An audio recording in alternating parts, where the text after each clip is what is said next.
Hey, what is going on, you guys? My name is Rayge, and we are back today with a quick analysis on the new Avengers versus Rebirth for the next legendary event, because now that we got additional confirmation on what teams are required, we're going to be deep diving as well as helping you guys decide, which team is going to be the best way to go about this, and really honestly depends on your goals as well. So we're going to be touching on that, so that way these are definitely good items for you to consider in your review here. So first and foremost, the blog update, right? We got a confirmation finally that the next legendary team that's assisting the new Avengers will be Rebirth. But what's different about this event compared to previous ones we noticed is that if you are going to be attempting difficulty 8 or higher, you are going to be needing both teams. So first of all, appreciate the transparency that they're giving us this heads up.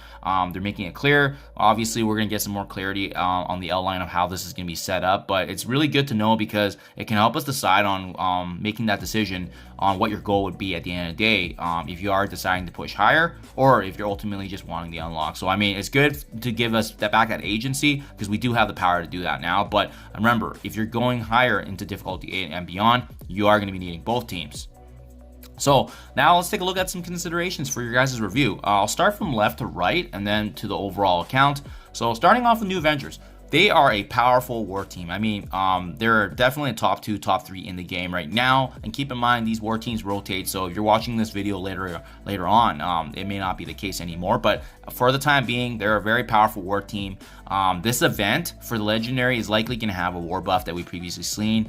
Usually how they've done it with the first team that's announced for the unlock, they generally get that benefit. Kind of what we saw with Nowhere gaining the war buffs needed for Black Cat's unlock as well. And then we saw a similar boat for the Masters of Evil getting that Cosmic Crucible bonus. So we're assuming this is going to be the case, relevant here for our decision making. They'll likely be the stronger team with the war buff.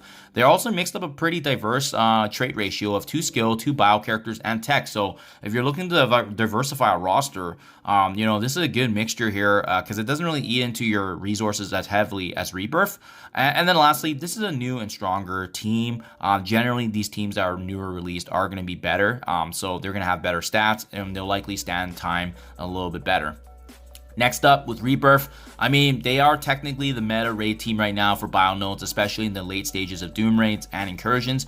But I'm sure I can speak on behalf of my alliance as well. We've already noticed that there's diminishing returns with Rebirth, right? It's that feeling you get when you notice that this team is not performing as efficiently and smooth as it should be. Almost kind of alluding that there likely may be a newer bio team coming to the game, especially for the raid meta. So something to be keeping in the back of your mind, but as well, nothing's been confirmed. So this is obviously just assumptions and a gut feeling, if you will. Also, all bio characters, right? So you're going to need a boatload of this bio resources to actually utilize and bring these characters up. So if you're watching this as a new player, it may not make sense in this case, especially if you're trying to transition to this new legendary event. I definitely would not be investing all in Rebirth right now, especially if you're newer and just to partake in this event. I don't think it's worth. And then lastly, they're likely already invested in and built. I mean, it's been the Doom raids and incursions have been in the game for quite some time. So if you've been surviving the stress of time and going through the daily motions of the raid grind, then you'll likely already have Rebirth invested in and built up. So which means you may not even need to build anything for this event. So that's something to consider. So essentially, those are the high-level assumptions there for both teams, guys. So what do you need to consider as a player before you make your ultimate decision? Well, like I alluded to earlier, what is your event goal? Are you going for the legendary unlock because it's a new event and that's kind of one of your goals is unlocking a legendary? Or are you looking to be competitive? Are you looking to maximize as many shards as possible? Especially with these first running of events being a little bit more generous, definitely the payout's gonna be a little different, right? So if you're trying to do that, then it does 100% make sense. But keep in mind, you need to make sure they're built enough to withstand difficulty 8 and beyond. So it may be a question of how high you can bring these characters up, as well as your player level and the resources you have readily available.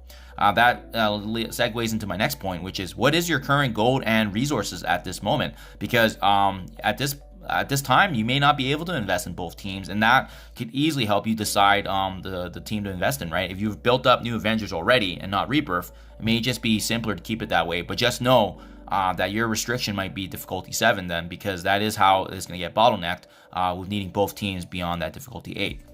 Let's not forget though, with Nova coming back 3 times already this year, Black Cat's release is also going to be coming back. I mean, we know that this legendary event will return.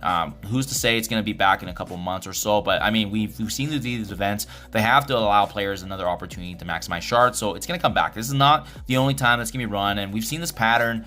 Even just look at Nova's event, which has been back 3 times already, and it started in May. So that's almost a span of every couple of months it's back. So just something to be mindful of if you guys are, FOMOing and feeling that pressure.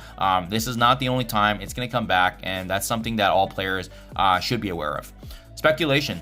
This new team that you're investing in, you should know why you're building up these teams, right? Ultimately, it's going to be towards a legendary unlock for a team. And again, nothing's confirmed, but there's speculation and rumors that this is a Cosmic Crucible team with Green Goblin. Now, if you don't care about Green Goblin and you don't care about Cosmic Crucible, then just completely disregard this video, because it doesn't even make sense for you to look at what I'm analyzing here, because that's at the end of the day, that's the reward here, right? This new legendary character for a Cosmic Crucible team potentially, and that's something that we can consider later on when there's more information. But for the time being, if you guys are planning to bring up characters, this is what you should be aware of, and that's what you're investing in. If that's a game mode you don't care about, then it may just be easier just to coast and get the shards while you can. And then lastly, what I always recommend with all my videos, right? If you guys are just unsure and not, the analysis and everything does help you think about it more. Lastly, you can always just rely on waiting and seeing. As content creators, there's many folks out there, excluding myself. We're gonna be making these videos on the guides and as well as the legendary unlocks. You'll be able to see firsthand how we do.